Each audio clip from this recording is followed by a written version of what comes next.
Биыл аудандағы бірқатар ауылдардың ауыз су мәселесі оңды шешілуде. Осыған дейін Қайнар ауылын айтқан болсақ, енді міне Бекболат пен Жандосов ауылдарында да су тапшылығы болмайды деп жоспарлануда.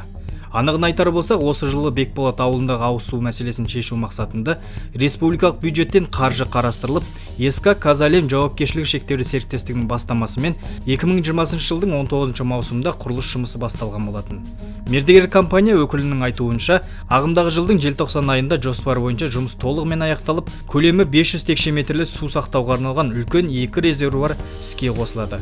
Осылайша Бекболат ауылындағы барлық үйлер жыл соңында Қарғалы өзенінің диаметрі 219 болатын 6 километрлі су құбыры арқылы ауыз сумен қамтамасыз етіледі.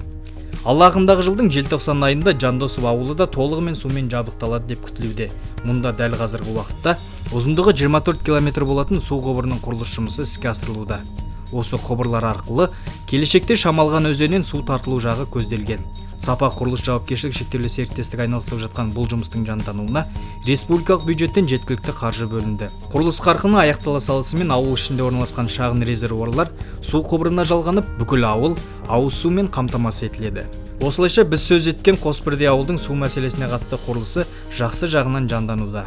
Жұмыс барысы жоспарлы түрде жүзеге асса, ағымдағы жылдың соңында Бекболат пен Жандосов ауылдары ауыз судан тапшылық көрмейтін болады.